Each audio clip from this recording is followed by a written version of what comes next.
여러분 중에 혹시 여태까지 살면서 한 번도 안 싸워보신 분 있으세요? 저도 물론 포함이고요. 살면서 아마 단 한 번도 화도 안 내보고 싸워본 적도 없는 분은 단 없던데요. 한 사람도 없으실 겁니다. 이렇게 얘기하면 어떤 분들 그래요. 예수님도 아닌데 어떻게 한 번도 안 싸우는 사람이 있겠냐 그래요. 사실은요. 예수님도 화내고 싸우신 적이 있습니다. 그렇다고 예수님을 특별하게 대우해주지 않는다고, 예수님을 알아봐주지 않는다고 싸우신 건 아니고요. 하나님의 말씀을 훼손했을 때, 그리고 거룩함을 방해할 때, 이럴 때 이제 예수님께서 그 종교 지도자들과 같이 싸워하시고, 같이 이렇게 언쟁도 하시고, 나무라기도 하시고, 이런 걸 볼 수가 있어요. 심지어 여러분이 예수님께서 화내신 대표적인 사건이 있잖아요. 성전에서 장사하는 사람들을 쫓아내실 때입니다. 성전에서 장사하는 사람들한테 이 하나님의 거룩한 성전을 시장통으로 만들었다고요. 다 이 사람들이 파는 거 들어엎고 채찍으로 쫓아내고 이런 일을 하셨잖아요. 이런 거 볼 때 여러분 우리가 싸우는 거요. 좋은 건 아니죠. 하지만 이것도 때로는 지극히 정상적인 우리의 감정이라는 겁니다. 오히려 이 감정을 드러내지 않고 꾹꾹 눌러서 참기만 하다가 여러분 마음의 병을 얻기도 하잖아요. 그래서 우리나라의 화병, 이게 이제는 심리학에서요, 이 정신과 계통에서는 이제 전 세계적으로 통용되는 공식적인 병이 됐대요. 그래서 우리말 그대로 화병이라고 영어로 써가지고 참으면 안 된다, 화병 생긴다 그래가지고 대름대로 감정을 표현하고 이 감정을 쏟아내야 된다 그렇게 가르치기도 합니다. 여러분 이렇게 싸움을 하건 뭐가 됐든지 우리의 감정을 드러내는 게 정상이라면요, 하나님께서도 우리가 이 느끼는 감정을 통해서 하나님의 역사를 이루시는 것, 구원의 역사를 이루는 게 당연한 일이시겠죠. 여러분 사람의 감정 중에 제일 귀한 감정이라고 하면은, 고귀한 감정이라고 하면은 뭘 얘기할 수 있을까요? 아마 사랑 아니겠습니까? 제가 처음에 말은 싸움으로 화내는 걸로 시작을 했지만, 그러나 우리의 그런 감정 중에서 제일 고귀한 감정은 사랑일 거예요. 그래서 고린도전서 13장 13절에 보면 뭐라고 합니까? 그 중에 제일은 사랑이다 이렇게 말씀하잖아요. 그러니까 여러 가지 이때 말씀하신 것들 사실 다 좋은 거예요. 믿음도 있고 소망도 있고 나쁜 거는 말할 것도 없고요. 그 좋은 것들 중에서도 제일 좋은 게 바로 사랑이다라고 얘기하셨습니다. 그래서 하나님께서요, 이 인간의 감정 중에 이 가장 고귀한 사랑을 가지고 우리를 구원해 주셨어요. 우리가 하나님의 구원을 얘기할 때 사랑을 빼고 얘기한다면 여러분 어떻게 구원에 감격할 수 있고 감사할 수 있겠어요? 물론 우리가 구원해 주신 것 그거 한 가지 사건만 놓고도 하나님께 감사할 수 있죠. 그런데요, 사실 사랑을 빼고 구원을 얘기해 보세요. 세상에서 그것보다 푸석푸석하고 아무것도 아닌 얘기가 없을 거예요. 여러분 하나님께서 우리를 구원하셨다. 왜 구원하셨을까요? 사랑하셔서 구원하신 거잖아요. 구원을 얘기할 때 구원보다 더 빨리 우리가 기억해야 하는 건 사랑입니다. 그래서 이 성경에 보면 하나님의 사랑에 대해서 얼마나 많이 얘기해요. 우리가 사랑받을 수 없는 존재였는데 그럼에도 불구하고 우리를 사랑하신 사랑의 얘기를 얼마나 많이 하는지 모릅니다. 여러분 만약에 하나님의 사랑 없이 우리가 천년만년 천국에서 영원히 산다 그러면 재밌을까요? 여러분 기쁠까요? 이 땅의 삶이나 천국의 삶이나 뭐가 다르고, 물론 이 땅의 삶이 이제 끝이 있으니까 죽으니까 다르겠지만 천국에서 영원히 사는데요, 사랑의 감격과 기쁨이 없다면 그 무슨 의미가 있겠습니까? 그냥 매일 사는데 아무 기쁨이 없는 거예요. 즐거움이 없는 거예요. 그것처럼 메마른 삶이 어디 있겠어요? 여러분 구원이 값진 것도요, 값진 이유가 뭡니까? 하나님의 사랑이 있기 때문에 구원이 값진 거예요. 하나님 사랑의 결과가 구원인 거죠. 그러니까 사랑이 전제되지 않으면 구원은 아무 의미가 없는 겁니다. 그래서 하나님께서 이 구원의 역사를 이루실 때도 결국 뭘 통해서 이루신 거죠? 사랑을 통해서 이루신 거예요. 사랑하지 않았으면 우리 구원하지도 않으셨을 겁니다. 솔직히 우리가 하나님 섬기는 일을 보세요. 여러분 하나님 어떻게 섬기세요? 한다고는 하는데 하나님 성에도 안 차 막히잖아요. 솔직히 엉망이잖아요. 네. 그런데도 하나님은 우리를 참으시고 용서하시고 끝까지 사랑해 주십니다. 그렇게 엉망인 우리를 절대 포기하지 않으시고 결국에는 구원해 주셨어요. 이게 이제 사랑의 놀라운 은혜라는 거예요. 오늘 본문이 바로 이런 하나님의 사랑에 대해서 그냥 사랑이 아니라 이 눈먼 사랑에 대해서 가르쳐주고 있습니다. 왜 눈먼 사랑이냐? 여러분 눈이 멀었고 눈먼 사랑이다라는 의미는 무슨 의미죠? 아무 조건이 없다는 거. 사랑받지 못할 만한데에도 사랑했다는 거. 자기가 손해를 보면서도 사랑한다는 거. 뭐 그런 걸 때 보통 눈먼 사랑 얘기하잖아요. 하나님의 사랑이 바로 그러셨다는 겁니다. 그래서 우리가 오늘 본문을 통해서 이 하나님의 눈먼 사랑이 어떤 거였는지 한번 좀 살펴보도록 하겠습니다. 오늘 본문은 아브라함의 손자 그 야곱의 아들들에 대한 얘기예요. 아브라함이 있고 아브라함의 아들이 이삭이 있고 또 이삭의 아들 야곱이 있죠. 이 야곱 이후에 야곱까지 다 외아들이었는데 야곱 이후에 이제 12명의 아들이 낳습니다. 야곱이 이제 12명의 아들을 낳아요. 애를 12명 낳았으면 엄청 낳은 거죠. 옛날에도 이렇게 낳기는 했지만 뭐 중간에 잃어버리기도 하고 많이 어려움 당하고 했잖아요.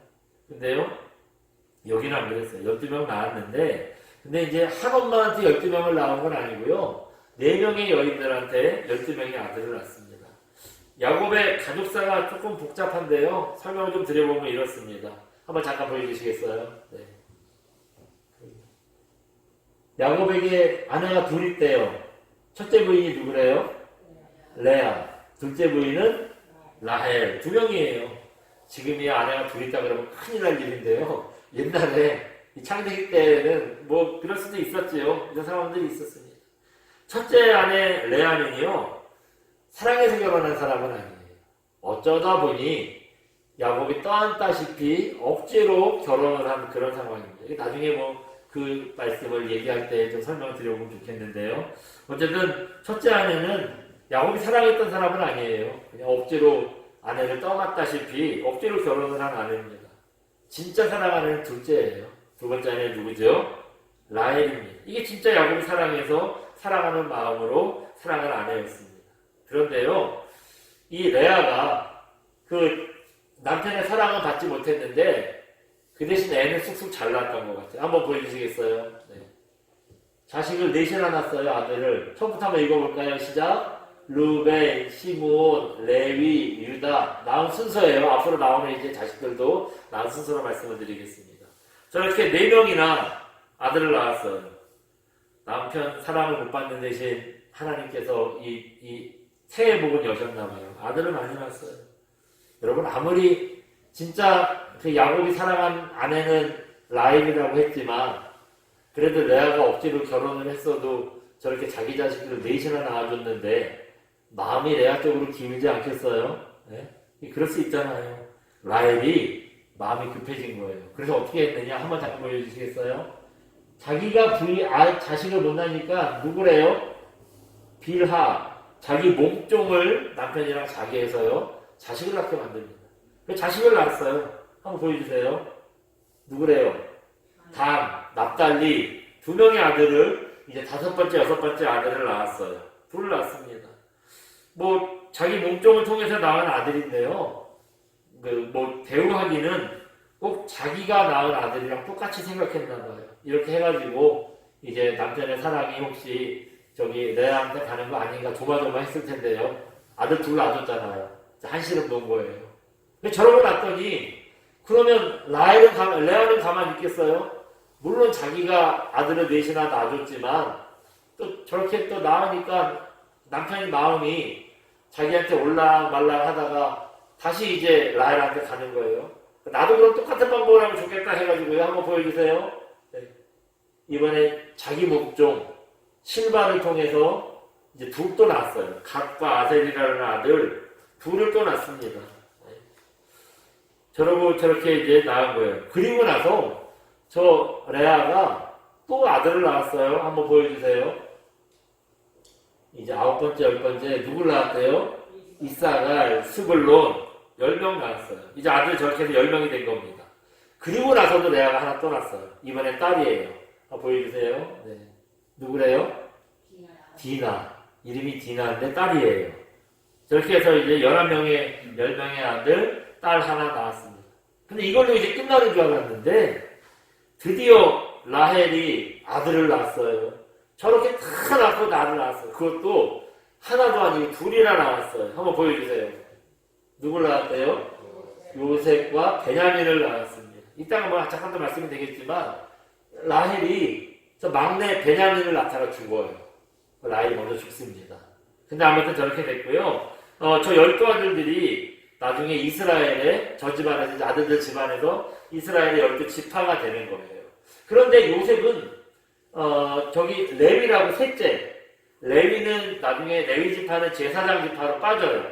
12지파가 안 되고 제사장 지파 특별한 지파다 해서 빠지고 대신 요셉의 아들 그 에브라임이랑 문하세던가요? 에브라임이랑 문하세가 이제 아버지를 대신하고 그 큰아버지 레위를 대신해서 이제 둘이 들어갑니다. 문하세랑 그 에브라임이. 그래서 이제 둘이 빠지고 둘이 들어가서 12지파가 되는 겁니다. 근데 이제 유독 눈에 띄는 이름이 있지요. 누구죠? 요셉. 그래요. 요셉이 다른 아들들보다 색깔도 다르고 크기도 커요. 그런 걸 보니까 요셉이 좀 특별한 아들인가 봐요. 맞아요. 여러분. 성경을 보면 아시겠지만요. 오늘 우리가 시작한 본문 37장부터 이제 12아들 중에서도 요셉을 중심으로 해서 창세기 스토리가 이어집니다. 창세기 내용을 보면은요, 아브라함이 중심이 된 얘기가 처음에 나오고, 물론 이제 아담과 하와가 천지창조하고 이후 얘기가 나오죠. 근데 아브라함부터는 이제 아브라함이 중심이 돼서 나오고요. 그 다음에 이삭의 얘기가 또 중심이 돼서 나오고요. 그의 아들 야곱의 중심이 돼서 얘기가 나오는데, 그 다음에 이제 자식이 12이잖아요. 그럼 누구를 중심으로 나오느냐? 다음에 이제 요셉을 중심으로 창세기가 끝날 때까지 창세기 스토리가 이어지는 겁니다. 그 얘기는 무슨 얘기냐면요. 첫째 아들 루벤이 아니라 11번째 아들 요셉이 아브라함 집안의 중심이라는 거예요. 아브라함 집안의 중심이 되는 겁니다. 이런 요셉이 집안에서 위치가 있었어요. 한번 요셉의 집안에서의 위치를 한번 좀 살펴보겠습니다. 한번 잠깐 보여주세요. 네. 첫 번째 한번 눌러주세요. 같이 읽어볼까요? 시작. 아직 중심이 되지는 못했다 했어요. 금방 제가 말씀드린 건 창세기 37장부터 이제 창세기의 스토리가 요셉을 중심으로 될 거다 이어진다고 했는데요. 그렇다면 집안에서도 누가 중심으로 집안 얘기가 돌아가야 돼요? 요셉을 중심으로 돌아가야 되는데, 근데 아니었다는 거예요. 아직은 요셉이 특별한 대우를 받지 못했고요. 오히려 요셉이 형제들이랑 어울리지 못합니다. 우리 2절 말씀 한번 읽어볼까요? 같이 2절 봅니다. 시작. 야곱의 족보는 이러하니라. 요셉이 17세의 소년으로서 그의 형들과 함께 양을 칠 때에 그의 아버지의 아들들 비라와 실바의 아들들과 더불어 함께 있었더니 그가 그들의 잘못을 아버지에게 말하더라. 그렇게 얘기했습니다. 여기 보니까 참고적으로 먼저 잠깐 한번 말씀드리는 거면 이제 이 37장 이후로 요셉이 형들에 의해 노예로 팔려가죠. 노예로 팔려가서 이제 여러 가지 일을 당하는데 그게 몇 살 때 시작된 일이냐? 요셉이 몇 살 때 시작된 일이래요? 오늘 본문에 보시면 17세, 17살에 이제 노예로 팔려갔다는 것을 알게 돼요. 그래서 우리가 이제 요셉이 17살에 노예로 팔려갔구나라는 것을 이 구절을 통해서 알게 되는 겁니다. 다시 본문으로 돌아가 보면 요셉이 여기 보시면 또 누구의 아들들과 있었다 그래요? 빌하와 실바의 아들들과 더불어 함께 있었더니 중간쯤 보시면 그런 얘기가 나와요. 여러분 빌하와 실바가 누구였죠?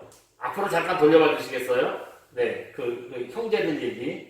여러분 빌하와 실바가 누굽니까? 레와 라헬의 몸종이에요. 몸종입니다. 네, 몸종인 애들이에요. 이 정식 아내가 아니라 몸종들이었어요. 근데 이 빌하와 실바가 그렇다고 해서 그 첩이냐? 첩도 아니었던 것 같아요.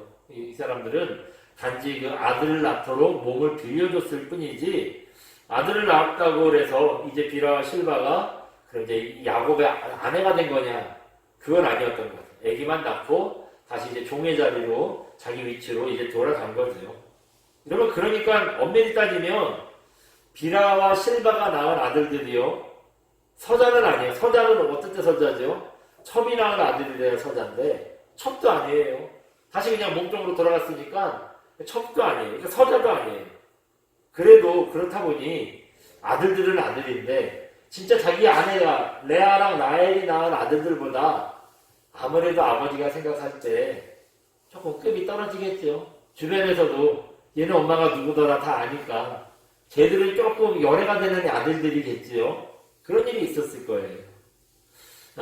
이 야곱이 사랑한 라헬이 아까 말씀드린 것처럼 막내 베냐민을 낳다가 죽어버립니다.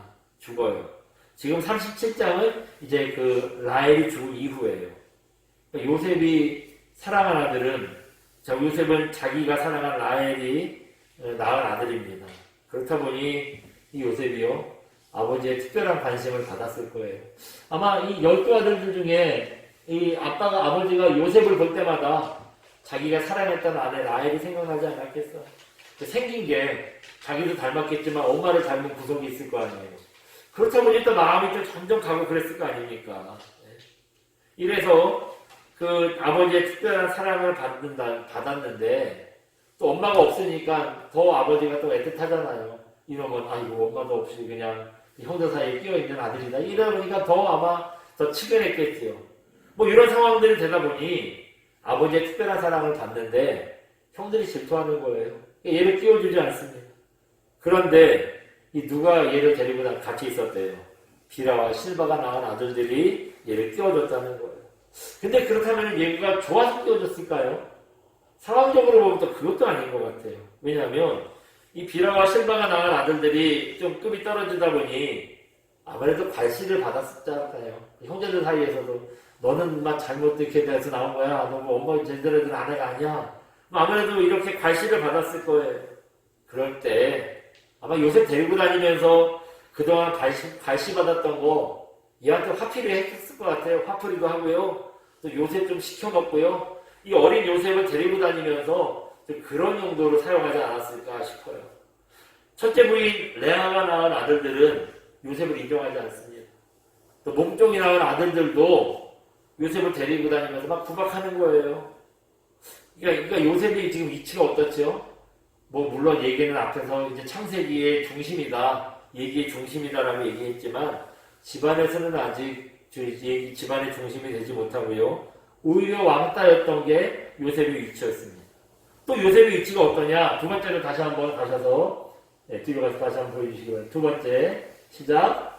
형들의 잘못을 아버지께 말했다 그랬어요. 여기 본문 보시면 마지막에 방금 읽었던 2절 마지막에 보면 그가 그들의 잘못을 누구에게 말했더라? 아버지에게 말했더라 그랬습니다. 이 말이 요셉이 고자질쟁이구나 그런 생각이 되는데 그건 아닐 거예요. 뭐 왜냐하면은 그 요셉이 평소에 성품 있잖아요. 그 노예로 억울하게 팔려갔는데 거기서도 막 나 아니야 이건 아니야 이건 내 인생이 아니야 막 그렇게 안 하고요. 거기서 아주 착실하게 잘합니다. 그러다가 또 억울하게 누명을 쓰고 감옥에 갇혀요. 감옥에 갇혀서도 이거 억울하다고 나 억울하다고 하면서 막 인생을 포기하고 안 그러잖아요. 얼마나 감옥에서도 성실하게 열심히 일했는지요. 이 간수들이 감옥의 일을 요셉한테 맡길 정도로 그렇게 성실했대요. 여러분 성실한 사람들은 대부분 정직해요. 정직하지 않으면 성실이 안 돼. 이게 기회를 또 잘하지도 않고 누가 보든 안 보든 묵묵하게 자기 일을 하는 거예요. 그러니까 이런 성품, 성실함, 정직함, 근면함 이런 성품인데 아버지가 물어본다고 하나하나 미주알, 고자질 얘기했겠어요? 이 상황을 생각해보면 이런 것 같아요. 아버지의 특별한 사랑을 받다 보니 요셉을 뭐 데리고 다녔을 거예요. 다른 형제들보다 더 요셉 데리고 다녔을 거예요. 그러면서 뭐 요셉한테 이런저런 얘기했겠죠. 너 요즘 어떠냐? 뭐 좋은 일 없냐? 뭐 물어보고 또 요셉이 또 형들 얘기도 아버지가 물어봤을 거 아니에요. 그때 요셉 평소에 성품 보면 없는 말 하겠어요? 거짓말 하겠어요? 그냥 있는 대로 얘기를 했는데 그게 이제 이렇게 솔직하게 대답을 했을 텐데 형들이 볼 때는 마치 고자질 하는 것처럼 느껴졌을 수 있다는 겁니다. 아마 그래서 그러지 않았을까 생각을 해봐요. 미워할 만한 구석이 또 하나 생긴 거죠. 또 하나 있어요. 마지막 세 번째 한번 보여주세요. 같이 읽어봅니다. 시작. 요셉에게만 채색 옷을 입혔다 그랬어요. 우리 3절 한번 읽어볼까요? 같이 한번 봅니다. 시작. 요셉은 노년에 얻은 아들이므로 이스라엘이 여러 아들들보다 그를 더 사랑함으로 그를 위하여 채색 옷을 지었더니 아멘.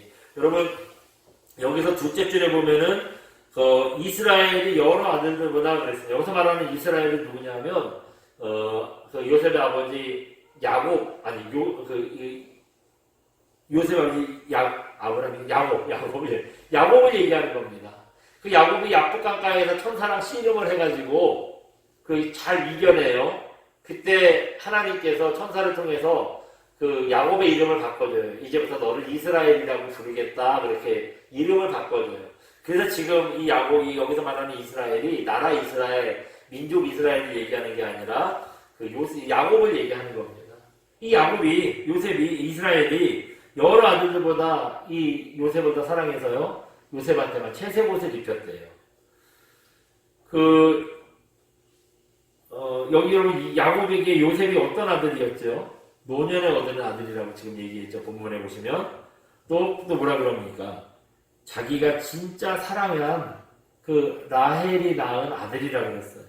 그렇다 보니까 얘한테 좀 특별한 대우를 했나 봐요. 다른 자식들한테는 그냥 노비처럼 종들처럼 대충 옷을 입혔는데 요셉한테만요 형형색색의 채색 옷을 입혔대요.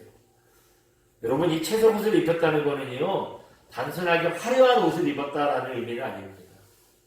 여러분 채색 옷이라는 건 뭐냐면은 이거 일 안 해도 되는 사람이라는 거예요. 여러분 지금 우리가 뭐 되게 흔해요. 지금은 막 10,000원만 주면은 뭐 좋은 거 사잖아요. 뭐 더 좋은 것도 있지만 몇천 원만 줘도 뭐 티셔츠 같은 거 삽니다.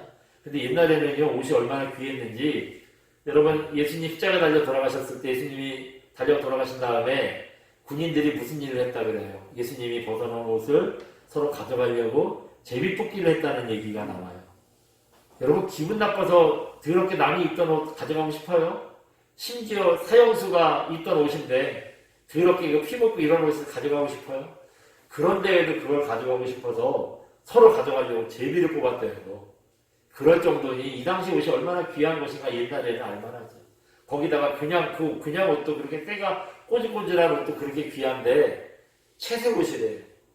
여러분 옛날에는 염색하는 게 되게 힘들었대요. 염색하는 거 이 염색하는 물감을 얻기 위해서 이 물감 이만큼을 얻기 위해서 뭐 어마어마한 노력을 들였다고 그러더라고요. 그래서 뭐 금보다 귀한 게 옛날에는 그 옷감 색을 내는 그런 재료였다는 거예요.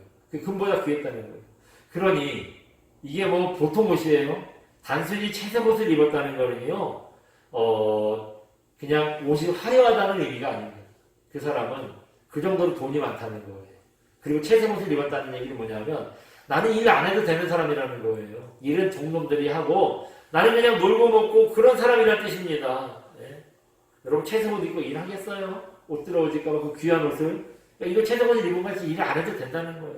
또 여러분 다른 아들들은 다 깨져하고 꼬질꼬질한 옷을 입었는데 요셉 혼자 채색 옷 입었다고 그랬잖아요. 그 얘기는 또 무슨 의미냐면요. 이 집안에 계승자가 요셉이라는 거예요. 만약에 12아들 다 똑같이 채색 옷을 입혔으면은 똑같은 동등한 위치였을 거예요. 그 나머지 아들들은 다 꼬질꼬질한 옷을 입고 요셉만 채색 옷을 입혔다는 건 요셉이 이제 이 집안의 기둥이다. 아주 후계자다. 그런 뜻 아니었겠습니까? 그러니까 이런 걸 보면은 형들이 요셉을 좋아할 수가 없죠. 어떻게든 요셉을 좋아할 수 없는 겁니다. 네? 지금 이게 요셉의 위치예요. 요셉의 위치입니다. 그러니까 뭐 보세요. 아직 중심이 되지 못했지요. 형들한테 뭐 형에 대해서 뭐 고자질한다고 생각해가지고 미워하지요. 채색 옷만 입혀주지요. 형들이 요셉을 미울 수밖에 없는 거예요. 아버지는 요셉을 특별히 사랑해서 편애를 했는데 형들은 미워하는 겁니다. 그렇다면은 하나님께서 그 편애라는 게 좋지 않은 걸 아는데 왜 요셉만 편애하게 놔두셨을까요? 야곱이 인격이 부족해서 그랬을까요? 여러분 야곱이 인격이 부족해서 그런 게 아니라 이렇게 편애하는 게 사실은 사람의 모습인 겁니다. 여러분 사람 사는 곳 어디에 편애가 없겠어요? 어디나 다 편애 있어요.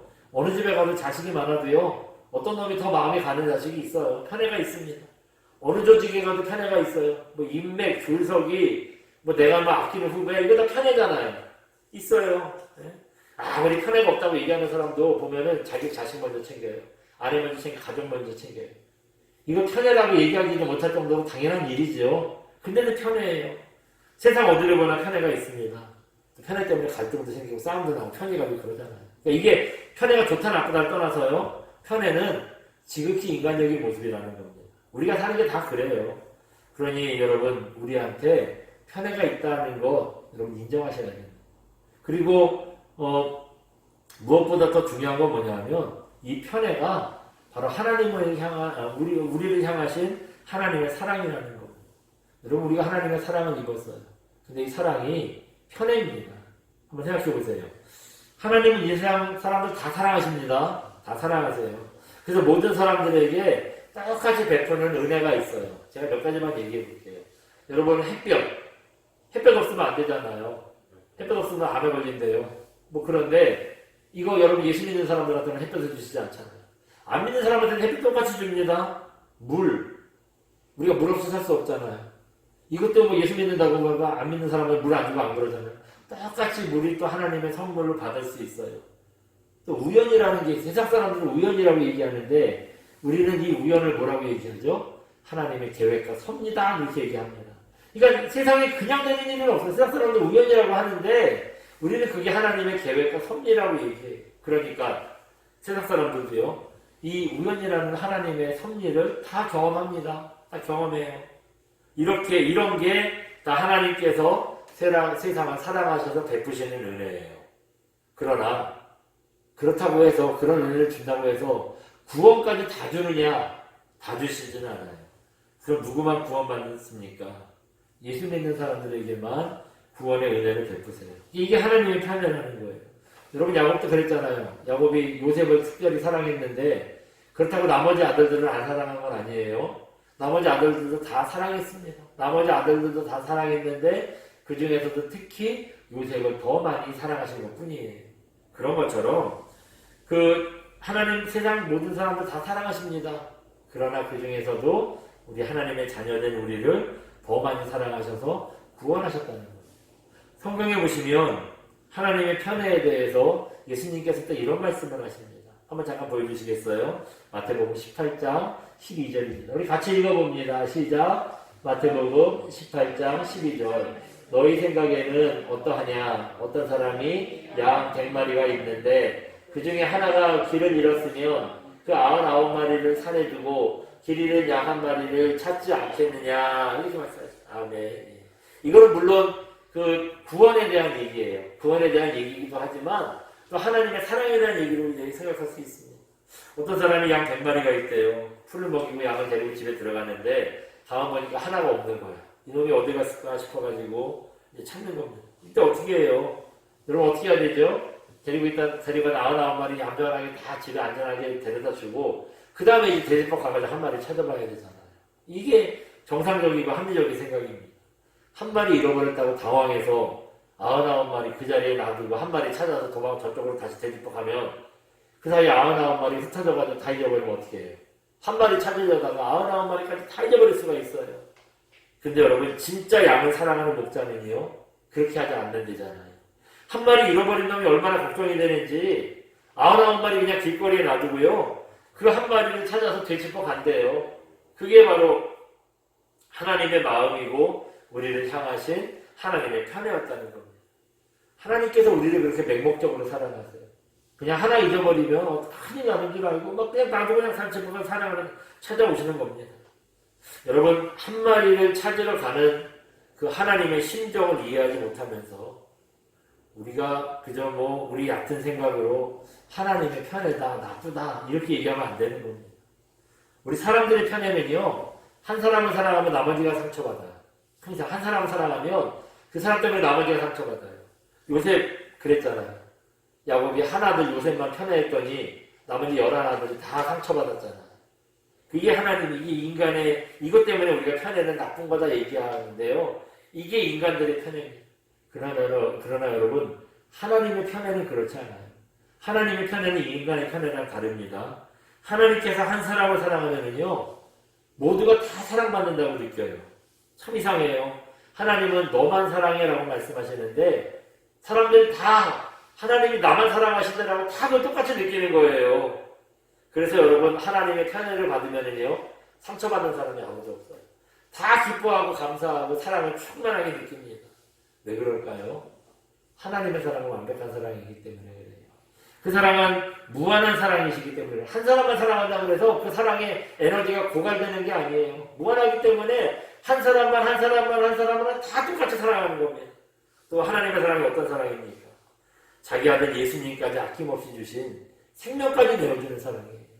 그런 사랑을 받으니 어떻게 상처받고 소외되는 사람이 있겠습니까? 그래서 하나님은 한 명만 편애한다, 사랑한다 하지만 우리 모두가 다 그 사랑을 충만하게 느끼는 겁니다. 요즘 코로나 때문에 하나님의 사랑에 대해서 의심하는 사람들이 있어요. 하나님께서 세상을 사랑하신다면 왜 이런 코로나의 아픔이 왔을까? 왜 이런 괴로움을 주셨을까? 의심하는 사람들이 있습니다. 글쎄요, 하나님께서 코로나같이 어려운 걸 왜 주셨는지 아직 정확하게 그 이유는 우리가 모르겠어요. 이렇게 당장 이유를 모르는 일들도 좀 세월이 지나면 나중에 이제 되돌아보면 알게 되더라고요. 이걸 그래서 좀 세월이 지나보면 코로나를 주신 하나님의 뜻을 우리가 알 수 있을 겁니다. 그러나 그럼에도 불구하고요, 우리를 향하신 하나님의 사랑, 하나님의 편애는 지금도 계속되고 있다는 겁니다. 우리가 그 하나님의 편애 때문에 구원받았잖아요. 하나님의 편애 때문에 지금 우리가 하나님의 자녀가 되지 않았습니까? 여러분, 그렇기 때문에 지금 우리가 어려운 시간을 보내고 있더라도 이 지극하신 하나님의 사랑을 절대 의심하지 마시기 바랍니다. 그래서 주님의 사랑에 대해서 사람들이, 세상 사람들이 이렇군저렇군 뭐라고 말을 많이 하는데요. 절대 거기 흔들리지 마시고 하나님의 특별한 사랑 안에 거하는 그런 저와 여러분 되시기를 주님의 이름으로 축원드립니다. 이 시간 우리 함께 찬양하고 기도하겠습니다. 그 사랑 얼마나 찬양합니다.